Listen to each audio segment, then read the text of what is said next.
Donc aujourd'hui, nous débutons notre enseignement sur l'avènement, donc, comme je l'ai dit, je viens de le dire, de l'impie. L'avènement de l'impie. Okay? Quand on parle de l'impie, on parle du diable. Okay? Parce que de même que le Fils de l'homme va faire son apparition, okay? Nous avions vu par rapport à Matthieu chapitre 24, nous avons vu les signes de l'avènement du Fils de l'homme, donc c'est-à-dire Jésus, qui va apparaître dans les airs pour l'Église. Okay? Nous avions vu cette écriture-là dans Matthieu chapitre 24. Nous avions donné pas mal d'écritures. Vous pouvez lire, vous pouvez suivre du moins les enseignements. Il y a 6 parties qui sont qui ont été déjà diffusées. Et aujourd'hui, donc, dans le même ordre d'idées, mais c'est simplement l'entête, bien l'enseignement qui va changer, qui va s'appeler donc qui va s'intituler l'avènement de l'impie. Okay? L'avènement de l'impie. Donc pour cela, nous allons essayer de prendre toujours les Écritures. Prenons nos Bibles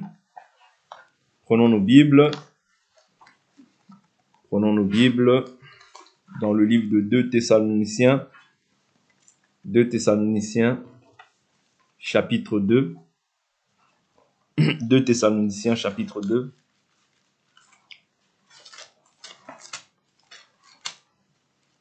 Je prends à partir du verset 1. L'Écriture nous dit: « Nous vous le demandons, frères, en ce qui concerne l'avènement du Seigneur Jésus-Christ et notre rassemblement auprès de lui. » Ça, c'est en ce qui concerne l'avènement du Fils de l'homme.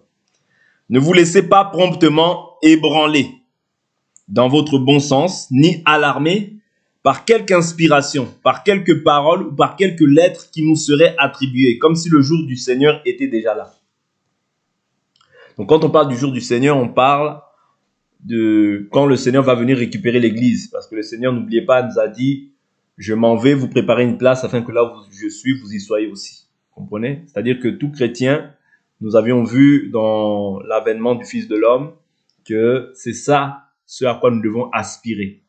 Vous voyez, chaque jour. Voilà pourquoi Paul dit Maranatha. Quand on dit Maranatha, ça veut dire Jésus revient. Vous voyez, Maranatha, ça veut seulement dire Jésus revient. C'est-à-dire que tout chrétien qui a cru doit maintenant avoir cette espérance-là de l'enlèvement en lui. Tout chrétien bien enseigné. Vous voyez? Parce qu'aujourd'hui, il y a beaucoup de gens qui disent qu'ils sont chrétiens, mais nous comprenons qu'il y a beaucoup de gens qui sont des chrétiens professants, mais qui n'ont pas réellement la vie, ou bien qui n'ont pas réellement le véritable enseignement. Donc nous avançons. Donc le jour du Seigneur n'est pas encore arrivé, parce qu'il y a des signes qui vont nous montrer cela, et il y aura nous avions vu hier, par exemple, que c'était un jour qui sera ténèbres et non pas lumière. Okay? Verset 3, il dit que personne ne vous séduise d'aucune manière, car il faut qu'auparavant l'apostasie soit arrivée. Vous comprenez? Quand on parle de l'apostasie, on parle de l'abandon de la foi. Est-ce que vous comprenez? Ça, c'est un élément que nous devons comprendre. C'est-à-dire qu'avant l'apparition du Seigneur, vous voyez, il faut que l'apostasie, c'est-à-dire que les gens abandonnent la foi, vous voyez, soit arrivée, et que se révèle l'homme impie, le fils de perdition. Vous voyez, l'adversaire qui s'élève au-dessus de tout ce qu'on appelle Dieu ou qu'on adore, et qui va jusqu'à s'asseoir dans le temple de Dieu et se faire passer lui-même pour Dieu. Ne vous souvenez-vous pas que je vous disais cela lorsque j'étais encore auprès de vous? Et maintenant, vous savez bien ce qui le retient, pour qu'il ne se révèle qu'en son temps. Ah, vous voyez, donc il y a un temps fixé dans lequel aussi, vous voyez, l'impie doit se manifester. De même, il y a un temps dans lequel aussi le Fils de l'homme doit se manifester. Et maintenant, il dit, vous savez ce qui le retient. Qu'est-ce qui retient l'apparition de l'impie aujourd'hui? C'est la présence du Saint-Esprit. Ou autrement dit, la présence de l'Église. Ouais. La présence du Saint-Esprit empêche que le fils de perdition, ou bien l'impie, l'homme impie, puisse se manifester. Vous comprenez? ou autrement dit, l'Antichrist. Toutes ces choses-là, ce sont simplement des appellations, mais qui signifient la même chose. Vous voyez? Est-ce que vous comprenez? C'est-à-dire qu'il y a deux mystères, bibliquement. Il y a le mystère de la, il y a le mystère de la piété, vous voyez? Mais il y a aussi le mystère de l'iniquité. Quand on parle du mystère de l'iniquité, on parle de ça, de 2 Thessaloniciens chapitre 2, vous voyez? C'est-à-dire l'apparition du fils de l'impie, vous voyez? Ou bien l'avènement de l'impie. Lorsqu'il va se manifester, la Bible nous dit qu'il se fera passer lui-même pour Dieu. Vous voyez? Parce que c'est ce que le diable a toujours fait. C'est-à-dire que dans Ézéchiel, nous avions vu que son désir, il a dit, dans Ézéchiel et Ésaïe, nous voyons qu'il dit, je monterai au ciel, je serai comme Dieu. Et par la suite, il a été précipité. Vous voyez? Il a été précipité. Pourquoi? Il a voulu se faire Dieu. Vous voyez? C'est-à-dire le même désir va l'animer aussi quand il va venir sur la terre. Chercher à se faire Dieu. Vous comprenez? Chercher à ce qu'on puisse l'adorer. Est-ce que vous comprenez? Donc c'est très important à comprendre ça. Et donc nous voyons que ce qui empêche l'apparition de l'impie, c'est la présence du Saint-Esprit. Vous voyez? Il dit car. Donc il y a un temps fixé où il doit se révéler. C'est-à-dire dès lors où l'Église part à l'enlèvement, vous voyez, c'est alors que maintenant la grâce ne sera plus chez les nations, mais la grâce ira en Israël. Ok? La grâce ira en Israël. Les deux oins vont venir, ok, pour pouvoir prêcher aux Israélites. Aux Israélites. Vous voyez? Et ils croiront, ils vont se repentir. Ils croiront, mais par la suite, ces deux oins-là même seront tués. Vous comprenez? Ils seront tués. Donc là, maintenant, ce sera l'Antichrist aussi va descendre pour pouvoir maintenant établir son règne. Ouais. Pouvoir établir son règne. Ouais. Donc, nous serons à l'enlèvement déjà. Nous serons partis à l'enlèvement. Ouais. Avec le Seigneur. Donc, c'est ça le bien aussi de l'Église. Donc, nous voyons que il dit l'avènement de l'impie. Non, et au verset 8, verset 7. Car déjà le mystère de l'iniquité est à l'œuvre. Il faut seulement que celui qui le retient encore ait disparu. Donc ça, on voit que celui qui le retient, c'est le Saint-Esprit, la présence de Dieu. Alors se révélera l'impie que le Seigneur Jésus détruira par le souffle de sa bouche et qu'il écrasera par l'éclat de son avènement. Oui. C'est-à-dire que qui est-ce qui va mettre une cessation ou bien une fin au règne de l'Antichrist? C'est Jésus. Oui. C'est Jésus. Mais comment? Par le souffle de sa bouche. Alors nous croyons aussi que le souffle, c'est l'esprit.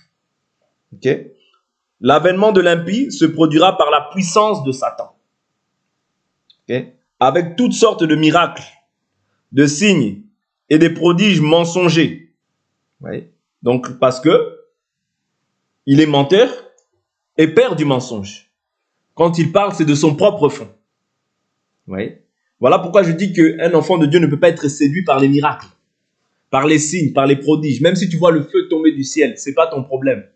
Vous comprenez? Même si tu vois une mer se séparer en deux, c'est pas ça Dieu. Dieu, c'est sa parole. N'oubliez pas ces choses-là. Parce que les signes, les prodiges et les miracles, même Simon le magicien, vous voyez, au temps de Philippe, beaucoup étaient séduits. Pourquoi? Parce qu'il l'appelait la puissance, la grande puissance. Je crois quelque chose comme ça. Je mets un doigt rapidement pour pas dire n'importe quoi. Allons, laissons un doigt dans le 2 Thessaloniciens. Allons rapidement dans le livre de Actes des Apôtres. Actes des Apôtres, chapitre 8, je crois. Ouais, Acte 8, verset 9. Acte 8, verset 9, il dit « Un homme du monde du nom de Simon, qui se trouvait déjà auparavant dans la ville, exerçait la magie, provoquait l'étonnement du peuple de la Samarie et se disait quelqu'un de grand. Tous, depuis le plus petit jusqu'au plus grand, s'attachaient à lui et disaient, celui-là est la puissance de Dieu appelée la grande. » Vous comprenez? C'est-à-dire que c'était un magicien, mais sa magie, c'est-à-dire elle séduisait aussi les gens. Vous voyez? Tous s'attachaient à lui. Mais lorsqu'ils eurent cru à Philippe, vous voyez ce que je veux dire? C'est-à-dire la puissance de Dieu maintenant est venue avaler la puissance de Satan. Et c'est ça qu'il nous dit aussi dans le livre de 2 Thessaloniciens. C'est-à-dire qu'il dit quoi? Il dit l'avènement de l'impie se produira par la puissance de Satan, C'est-à-dire Satan aussi a une puissance. On ne dit pas que Satan n'a pas la puissance. Non, Satan a la puissance. Souvenez-vous, lorsque Moïse est parti délivrer les fils d'Israël, lorsque Moïse faisait un miracle, Satan, les magiciens aussi de Pharaon faisaient aussi les mêmes miracles. Est-ce que vous comprenez? C'est-à-dire, il prenait la verge, il l'a jetée, elle devenait un serpent. Les magiciens aussi de Pharaon faisaient aussi de même. C'est-à-dire qu'on ne dit pas que Satan n'a pas de puissance. Non, il a une puissance. Mais ce n'est pas la puissance venant de Dieu. C'est la puissance venant des ténèbres. Oui. Bien sûr, ce pouvoir lui a été remis par Dieu. Mais ce n'est pas une puissance qui ramène à la sanctification. Ce n'est pas une puissance, c'est-à-dire, c'est une puissance qui est ténébreuse en réalité. Vous comprenez? C'est simplement pour nous faire comprendre que Satan a une puissance. Oui, mais ce n'est pas la puissance venant de Dieu, de notre Créateur. Voilà pourquoi il faut comprendre ces choses-là. Il dit donc, elle se produira avec toutes sortes de signes, de miracles et de prodiges mensongers. Ouais. Donc les prodiges sont des prodiges, bien sûr, mais c'est mensonger. Voilà pourquoi je crois aussi que tu peux aller, quelqu'un, bon, pas nous, hein, quelqu'un peut aller voir peut-être un marabout, il est aussi guéri. Mais comme c'est un mensonge, cette guérison, elle va l'attraper autre part, cette maladie. Vous comprenez? C'est ça, les signes mensongers. Or, nous, quand Dieu te guérit, il te guérit. Vous comprenez? Il ne va pas te mettre une maladie autre part. Non. Vous comprenez? C'est-à-dire que Satan n'a pas en lui la puissance de pouvoir guérir quelqu'un. Non, c'est faux. Parce que Satan ne peut pas chasser Satan. Sinon, il est divisé dans son propre royaume. Vous comprenez? Ah, je suis allé chez un marabout, j'ai été guéri. Oui, tu as été guéri. Mais tu vas avoir encore d'autres difficultés qui vont t'accompagner par quelque part. Simplement pour nous dire que Satan est menteur et père du mensonge. Quand il parle, c'est de son propre fond. Voilà pourquoi ici, on nous parle de prodiges mensongers. Et verset 10, il dit, et avec toutes les séductions de l'injustice pour ceux qui périssent. Vous voyez? Les séductions comment? De l'injustice. Mais pour ceux qui périssent. Ceux qui périssent, c'est qui? C'est ceux qui n'ont pas en eux l'amour de Dieu. L'amour de la vérité. Parce que c'est une chose de dire j'aime Dieu. Mais aimer la vérité, c'est autre chose. Aimer Dieu, tout le monde peut dire j'aime Dieu. Même si tu demandes peut-être même à un sorcier, il va dire moi j'aime Dieu. Vous comprenez? Donc aimer Dieu, tout le monde peut dire j'aime Dieu. Mais l'amour de la vérité. Parce que la vérité, c'est tout un homme. Jésus lui-même a dit je suis le chemin, la vérité et la vie. C'est-à-dire que tout le monde n'a pas la vérité. Oui. Il dit pour ceux qui périssent, parce qu'ils n'ont pas reçu l'amour de la vérité pour être sauvés. Ouais. Voilà pourquoi il faut beaucoup aimer la vérité. La vérité réside dans cette parole, pas ailleurs. Il dit aussi, qu'est-ce que Dieu fait maintenant? Aussi Dieu leur envoie une puissance d'égarement pour qu'ils croient au mensonge, afin que soient jugés ceux qui n'ont pas cru à la vérité, mais qui ont pris plaisir à l'injustice. Ouais. C'est-à-dire que quand on ne prend pas plaisir à la vérité, la chose à laquelle nous allons prendre plaisir par la suite, c'est l'injustice. Parce qu'il n'y a pas de demi-mesure. Il n'y a pas une petite vérité ou une demi-mesure non. Avec Dieu, soit c'est la vérité, ou soit tu crois au mensonge. Ouais. On ne peut pas croire, on ne peut pas être ni chaud ni froid. C'est-à-dire, si tu es avec Dieu, Jésus lui-même dit, celui qui n'est pas avec moi est contre moi. Celui qui n'assemble pas avec moi disperse. Ouais. Tu ne peux pas être avec Dieu et avec le diable. Non. Vous comprenez? C'est-à-dire, dès lors où toi, tu n'as pas l'amour de la vérité en toi, tu as l'amour de l'injustice. Tu as l'injustice qui agit en toi. Et qu'est-ce qui va se manifester? Dieu, par la suite, comme tu prends plaisir maintenant à l'injustice, Dieu lui-même maintenant va se charger de t'envoyer lui-même une puissance d'égarement pour que maintenant tu crois au mensonge. Et maintenant, si Dieu t'envoie une puissance d'égarement, même quand on te parle, oh non, tu dis n'importe quoi.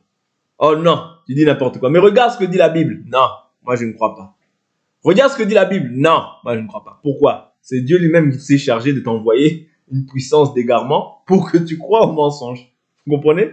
D'où l'importance de comprendre que quand je reçois l'évangile, même si l'évangile est dur comme il est, mais faisons tous nos efforts Prions Dieu sincèrement afin qu'il nous donne ce cœur-là d'aimer cette parole, même si elle est dure, parce que l'évangile n'est pas facile. Ouais. Parce que Pierre lui-même dit, si le juste est sauvé difficilement, vous voyez, à combien plus forte raison le péché. Vous comprenez? C'est-à-dire Pierre reconnaît que le juste est sauvé difficilement. Et Paul dira aussi, c'est avec beaucoup de tribulations qu'il nous faut entrer dans le royaume des cieux. C'est-à-dire que si nous n'acceptons pas les tribulations qui sont liées à la parole, mes frères, mes sœurs, nous allons prendre plaisir à l'injustice et par surcroît, notre salut, nous compromettons notre salut. Vous comprenez? Voilà pourquoi le salut que nous confessons, ce n'est pas un salut qui est facile. Mais, néanmoins, il est vrai. La parole que nous prêchons n'est pas une parole qui est facile, mais néanmoins, elle est vraie. C'est ça la différence. Parce qu'il y a des gens qui croient, aujourd'hui, qui prétendent croire, mais ils croient en vain. Et il n'y a pas pire que de croire à quelque chose, mais à la fin, tu ne seras pas sauvé. Il n'y a pas pire. Ouais, il n'y a pas pire. C'est-à-dire que tu prétends servir vendredi, samedi, dimanche, tu vas dans des endroits où tu loues Dieu, mais à la fin, Dieu te dira, je ne t'ai jamais connu. Pourquoi? Parce que tu n'as pas en toi l'amour de la vérité. Vous comprenez? D'où l'importance de comprendre que si nous mettons la main à la charrue, ce n'est plus pour regarder derrière. Parce qu'il y a un adversaire qui est là. Et l'adversaire, lui, il va faire tout, mais tout, pour que toi, tu puisses pas, en fait, aimer cette parole. Pour que tu ne puisses pas avoir l'amour de la vérité. Pour que tu puisses prendre beaucoup plus plaisir au mensonge qu'à la vérité. Parce que tant que tu prends plaisir à la vérité, au mensonge, tu as la paix avec l'adversaire, mais tu n'as pas la paix avec le ciel. Voilà pourquoi je vous ai dit que notre relation à nous, elle est premièrement horizontale et secondement verticale. Vous comprenez? C'est-à-dire c'est d'abord avec Dieu. Vous voyez? Si je ne veux pas bénéficier ou bien recevoir cette puissance d'égarement, il faut absolument que je fasse tous mes efforts pour pouvoir faire en sorte que cette parole-là, même si là où je n'y arrive pas, prier Dieu afin qu'il me donne la capacité de pouvoir y arriver. Parce que la Bible nous dit, mon joug est léger. Vous voyez? Le joug de l'Éternel est léger. Vous voyez? Donc c'est à nous maintenant de nous efforcer à garder jalousement sa parole jusqu'à la fin. Vous voyez? Donc quand on parle du ministère de l'iniquité, on voit aussi dans le livre, on va prendre encore d'autres écritures rapidement. On voit dans le livre de 1 Jean, prenons le livre de 1 Jean. Là, on a vu déjà un premier aspect. Nous voyons qu'avant que l'Antichrist vienne, il faut au préalable que l'apostasie, c'est-à-dire l'abandon de la foi. Beaucoup de gens vont abandonner la foi. Ouais, ça, c'est des signes des temps de la fin. Ouais. C'est les signes que le Seigneur revient, mais c'est aussi les signes parce que si le Seigneur revient, c'est l'Antichrist. Quand le Seigneur vient, c'est l'Antichrist maintenant après par la suite qui va régner sur la terre. Ouais. Donc c'est très important. Allons dans le livre de 1 Jean. 1 Jean. Parce que la Bible nous dit qu'il y a déjà plusieurs antichrists. Quand on parle des antichrists aujourd'hui, plusieurs, parce qu'il n'y a qu'un seul antichrist. L'antichrist par excellence, c'est le diable incarné dans la chair. C'est-à-dire de même que le Fils de l'homme est venu dans la chair, le Fils du diable, le diable aussi, va venir dans la chair. Vous comprenez? Donc, quand on parle de l'antichrist, c'est le diable venu dans la chair. Mais maintenant, aujourd'hui, quand on parle des antichrists, on parle de par exemple, toutes les religions, tous ceux qui sont en fait contre l'œuvre de la croix, ce sont des antichrists. Tous ceux qui n'ont pas encore revêtu l'Esprit de Dieu, ce sont aussi quelque part des antichrists. Je prends l'écriture. Pourquoi? Parce qu'ils s'opposent. Parce qu'en fait, quand on dit antichrist, c'est simplement l'adversaire, celui qui s'oppose à Christ. C'est-à-dire quelqu'un, par exemple, qui te persécute parce que toi, tu veux marcher dans la justice, c'est un antichrist. Mais ce n'est pas l'antichrist. Ouais. C'est-à-dire il s'oppose à Christ. Je prends 1 Jean chapitre 2, verset 18.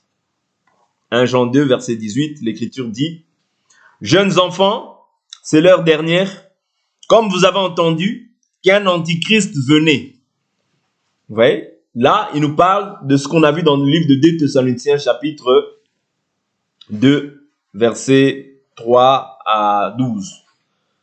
Ici, il nous parle d'un antichrist. Comme vous avez appris qu'un antichrist venait, voici qu'il y a maintenant plusieurs antichrists. Par là, nous reconnaissons que c'est l'heure dernière. Ils sont sortis de chez nous, mais ils n'étaient pas des nôtres. Est-ce que vous comprenez? C'est pour ça que je vous dis que c'est pas parce que quelqu'un sort d'auprès de nous, ou bien il est avec nous aujourd'hui, qu'il sera forcément avec nous dans 10 ans, 15 ans, 20 ans. Quelqu'un peut être avec nous dans 2 ans. On peut voir quelqu'un qui arrive, il vient, il écoute l'enseignement. Mais s'il n'est pas destiné à ces choses, tu verras qu'il ira forcément se perdre dans les choses qui n'édifient pas. Vous comprenez? S'il n'est pas destiné à ces choses-là, il s'égarera. Voilà pourquoi là, Jean nous avertit sur ces choses. Même Paul a averti sur ces choses. Ouais. Je sais qu'au milieu de vous s'élèvera des loups redoutables qui n'épargneront pas la bergerie. C'est-à-dire que c'est au milieu de nous. Voilà pourquoi il faut veiller. Ouais. Ils sont sortis de chez nous, mais ils n'étaient pas des nôtres. Car s'ils étaient des nôtres, ils seraient demeurés avec nous. Mais de la sorte, il n'est manifeste que tous ne sont pas des nôtres. Vous-même, vous avez une onction de la part de celui qui est saint, et vous tous, vous avez la connaissance. Ouais. Je vous ai écrit non parce que vous ne connaissez pas la vérité, mais parce que vous la savez et parce qu'aucun mensonge ne vient de la vérité. Oh, ça, ce sont des bases que nous devons connaître dans l'évangile. C'est-à-dire, aucun mensonge ne vient de la vérité. C'est-à-dire que la parole de Dieu, c'est oui et amen. Il n'y a pas de mensonge dans la vérité. Ouais. C'est le oui et amen. Vous comprenez? Oh oui, mais oui. Non. Oui et amen. Parce qu'il n'y a pas de mensonge dans la vérité. Vous voyez? Mais si moi j'amène ma philosophie, là je ramène la philosophie humaine, ça devient le mensonge. Voilà pourquoi la Bible nous dit la pensée d'en haut est d'abord pure, pacifique, modérée, mais la pensée d'en bas, elle est charnelle, terrestre et diabolique. Voilà pourquoi la Bible nous dit que mes pensées ne sont pas vos pensées, mes voix ne sont pas vos voix. Autant les cieux sont élevés, autant mes voix sont éloignées de vos voix. C'est-à-dire la pensée de l'homme n'est pas la pensée de Dieu. D'ailleurs, la Bible nous dit que Dieu seul soit reconnu comme étant vrai et tout homme soit reconnu comme étant menteur. Vous comprenez? Tout homme soit reconnu comme étant menteur. Donc, c'est très important de comprendre ces bases-là. Ouais. Ça, quand toi, tu vois l'homme, même s'il fait quoi que ce soit, même si l'homme, il ressuscite un mort, comprends qu'il est menteur. Comprends, même si tu vois l'homme, c'est un menteur. Nous tous, comme nous sommes là, nous sommes des menteurs. Parce que nous tous, nous avons en nous, nous sortons de la femme qui est souillée. Celui seul qui n'a pas reçu la souillure, celui seul qui n'a pas commis le péché, c'est Jésus seul. Voilà pourquoi la Bible nous dit, il n'y a pas de juste, pas même un seul. Si nous sommes justes aujourd'hui, c'est à cause de lui. Quand tu demeures en lui, tu demeures juste. Quand tu ne demeures pas en lui, tu demeures menteur, pécheur, adultère, ivrogne, sorcier. Parce que la Bible nous dit que la désobéissance vaut bien le péché de divination. Vous voyez? Donc quelqu'un qui n'a pas fait forcément la divination, mais qui a fait quelque chose d'autre, on peut dire que tu as fait la divination. Parce que c'est pas moi, c'est 1 Samuel 15 qui dit ça. Vous comprenez? Simplement pour nous faire comprendre qu'il n'y a rien de bon dans l'homme. Mais celui qui nous rend bon, juste, saint, pur, c'est Jésus. Oui. D'où il est très important de demeurer dans la vérité. Voilà pourquoi quand on demeure dans la vérité, on a aussi l'approbation de Dieu. Mais quand on ne demeure pas dans la vérité, on demeure automatiquement dans le mensonge. Il dit, qui est menteur?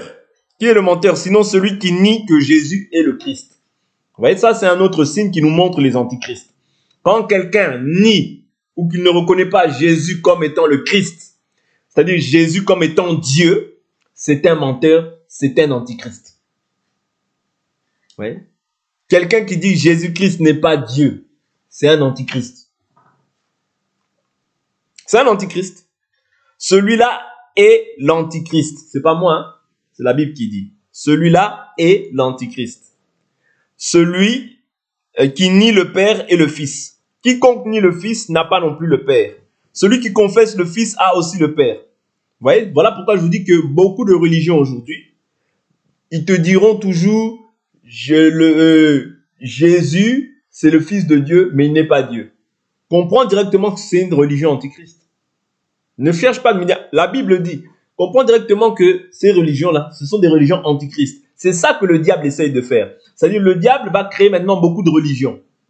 Beaucoup de religions, mais il va rajouter ce qu'on appelle le levain. Le levain, c'est quoi? C'est un enseignement. Un enseignement qui ne s'appuie pas sur la doctrine. Un enseignement qui s'éloigne en fait de la vérité. C'est ça l'œuvre de l'antichrist. L'œuvre de l'antichrist, c'est de susciter beaucoup de religions afin que les gens s'attachent beaucoup plus aux religions qu'à ce que dit l'Écriture. C'est-à-dire que même s'ils lisent la Bible, ils vont dire oui, ils vont lire la même Bible que nous. Mais ils vont dire non, Jésus n'est pas Dieu. Pourtant, il y a marqué clairement noir sur blanc, Jésus est Dieu. Mais ils diront non, Jésus est fils de Dieu, mais il n'est pas Dieu. Vous voyez? Le rôle de la religion, c'est ça. C'est-à-dire détourner les gens de la vraie foi. Détourner les gens du salut. Ça, c'est ça le rôle de l'impie. Vous voyez? Et ramener maintenant des mensonges, par exemple dans beaucoup d'églises. Ramener des mensonges, afin que les gens puissent croire beaucoup plus à ce que l'homme dit, plutôt que ce que la parole de Dieu dit. Comprenez? Même s'ils lisent la même Bible que nous, mais ils trouveront toujours le moyen de dire non, Jésus n'est pas Dieu. Comprenez? C'est ça le rôle de l'antichrist dans ces temps de la fin. C'est-à-dire apporter des doctrines étrangères.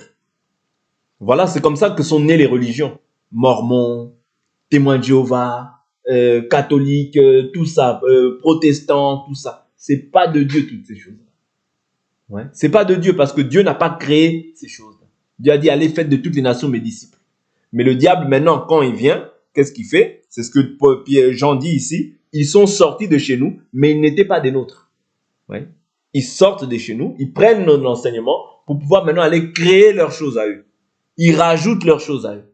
Ils rajoutent leur philosophie, leur pensée. Ouais. Or, c'est une pensée qui ne s'appuie pas sur la doctrine, c'est à rejeter en bloc. Il ne faut même pas commencer c'est à rejeter totalement. Ouais.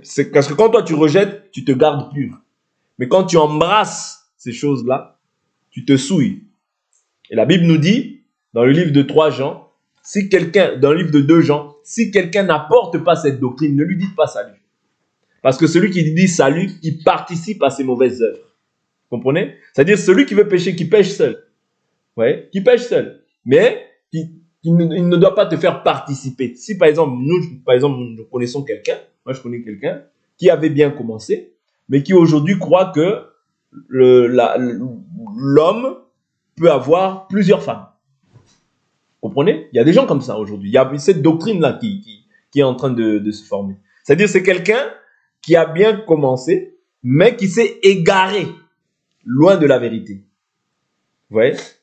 Qui s'est égaré loin de la vérité. Voilà pourquoi on doit demeurer dans la doctrine. Parce que le diable rôde cherchant qui dévorer. Mais nous devons lui rester comment? Ferme dans la foi. Vous comprenez? C'est très important de rester dans la foi. Parce que si tu ne restes pas dans la foi, tu vas t'éloigner loin de la foi. Or, quand tu es pour la proie de l'ennemi, quand tu deviens maintenant la proie de l'ennemi, il ne va pas forcément te rendre malade. Embrasse seulement un faux enseignement. Ton salut est compromis. Vous comprenez? C'est pour ça que c'est très très très important ce qu'on est en train de partager. C'est des choses vraiment qui sont, pour moi, selon moi, c'est les choses qui sont les plus importantes dans la foi. Ouais. Rester attaché à ce qui est écrit. Rester attaché aux fondements des apôtres. C'est ça les fondamentaux. Ouais. C'est-à-dire quand tu comprends ça, tu gardes ça, c'est ton salut. Ok. Donc quand tu confesses le Fils, quelqu'un qui ne confesse pas le Père, le Fils, parce que notre doctrine à nous, c'est de confesser le Père et le Fils. Parce que la Bible nous dit que celui qui a le Père a aussi le Fils. Et notre Dieu, c'est la doctrine du Père et du Fils. Et c'est l'Esprit qui rend témoignage. Mais les trois sont un. Tu ne peux pas dire, oh Dieu le Père, Dieu le Fils, Dieu le Saint-Esprit. Non, il n'y a qu'un seul Dieu qui s'est manifesté de diverses manières. Il s'est manifesté dans la chair comme étant Fils. Il s'est manifesté dans le Saint-Esprit comme étant l'Esprit éternel. Vous voyez, qui vient maintenant habiter dans chacun d'entre nous. Et en tant que Père, il est aussi Esprit. Vous comprenez? Donc ce n'est pas à discuter, oh oui, Jésus n'est... Non, Jésus est Dieu. Point barre. Vous voyez, celui qui n'apporte pas cette doctrine, ne lui dites pas salut. Fais ta route, je fais ma route. Vous comprenez? C'est simple, comme bonjour. Maman, bonjour, papa. Vous voyez? Donc, prenons une autre écriture. Je prends 1 Jean 4. On va s'arrêter là pour aujourd'hui. 1 Jean chapitre 4. Verset 1. Bien-aimés, ne vous fiez pas à tout esprit, mais éprouvez les esprits pour savoir s'ils sont de Dieu. Car plusieurs faux prophètes sont venus dans le monde. Reconnaissez à ceci l'Esprit de Dieu. Tout esprit qui confesse Jésus-Christ est venu en chair est de Dieu. Et tout esprit qui ne confesse pas Jésus n'est pas de Dieu, c'est celui de l'Antichrist, dont vous avez appris la venue, qui vient et qui maintenant est déjà dans le monde. Ouais. Qui maintenant est déjà dans le monde. Quand on parle de l'Antichrist qui est maintenant est déjà dans le monde, ce n'est pas l'Antichrist physiquement, non. Ce sont les antichrists. Tous ceux qui ne confessent pas Christ comme Seigneur et Sauveur, tous ceux qui renient que Jésus-Christ est Dieu, venu en chair, mort, ressuscité le 3e jour. Ouais, au 5e jour, il a envoyé son Saint-Esprit afin que les apôtres puissent recevoir le Saint-Esprit. Pierre a prêché, les âmes se sont converties. Tous ceux qui ne confessent pas le Seigneur et Sauveur Jésus-Christ, ce sont des antichrists. Donc, c'est ça. Il dit, reconnaissez à ceci l'Esprit de Dieu. Tout esprit qui confesse Jésus-Christ venu en chair est de Dieu. Et tout esprit qui ne confesse pas Jésus n'est pas de Dieu. C'est celui de l'Antichrist. Vous voyez? Toute personne. Parce que quand on parle d'un esprit, on parle d'une parole aussi. Parce qu'une parole, c'est un esprit. Est-ce que vous comprenez? C'est-à-dire que quand on t'annonce un message, c'est tout un esprit que tu reçois. Ouais? C'est tout un esprit. Derrière cette parole, c'est un esprit. Ouais? Donc, quand la personne... Maintenant, toi, tu dois discerner. Quel est l'esprit qui anime cette personne? Ouais. Est-ce que c'est l'esprit de Dieu ou c'est l'esprit du diable? Comment est-ce que je vais savoir si c'est l'esprit de Dieu ou c'est l'esprit du diable? S'il confesse Jésus-Christ venu dans la chair, ouais, c'est l'esprit de Dieu. S'il ne confesse pas Jésus-Christ venu dans la chair, c'est l'esprit de l'Antichrist. Et nous allons plus loin que ça. C'est-à-dire que nous regardons maintenant à tout, aux fondamentaux. Qu'est-ce que tu crois? Comment est-ce que tu as cru en Jésus? Ouais. Comment est-ce que tu as embrassé la foi? Quelle est la doctrine que tu confesses? Parce que la doctrine, c'est ça Dieu. Oui. Nous avons la doctrine du Père et du Fils. Et c'est l'Esprit qui rend témoignage. C'est-à-dire les trois sont un. Dieu, c'est ça. C'est la doctrine du Père et du Fils. Donc, qu'on ne vous séduise pas. Je prends verset 4, il dit, « Vous, petits enfants, vous êtes de Dieu. Vous avez vaincu les faux prophètes. Car celui qui est en vous est plus grand que celui qui est dans le monde. » Eux, ils sont du monde. Est-ce que vous comprenez? Eux, ils sont du monde. C'est pourquoi leur parole vient du monde et le monde les écoute. Nous sommes de Dieu. Celui qui connaît Dieu nous écoute. Celui qui n'est pas de Dieu ne nous écoute pas. C'est là que nous reconnaissons l'esprit de la vérité et l'esprit de l'erreur. C'est-à-dire, il y a deux esprits dans ce monde. Il y a l'esprit de la vérité et tout autre esprit, c'est l'esprit de l'erreur. Voilà pourquoi nous qui avons cru, nous devons nous attacher à l'esprit de la vérité. Vous voyez? Parce que l'esprit de l'erreur, c'est l'esprit aussi de l'égarement. C'est l'esprit de l'impiété. C'est l'esprit de l'iniquité du moins. Vous voyez? D'où l'importance de rester attaché à ça. Vous voyez? Parce que, de même que l'avènement du Fils de l'homme est proche, mais l'avènement aussi de l'impie est proche. Mais ce qui empêche l'apparition de l'impie, c'est la présence de l'Église, de la véritable Église. Parce que l'Église qui n'a pas demeuré, en fait, dans la véritable doctrine, elle passera par ce qu'on appelle la grande tribulation. Vous comprenez? Or, nous, notre espérance, c'est d'aller à l'enlèvement. D'où l'importance de garder fidèlement et jalousement la parole pour notre salut. Que Dieu nous bénisse. Pour aujourd'hui, on s'arrête là. On continuera demain et on va prier.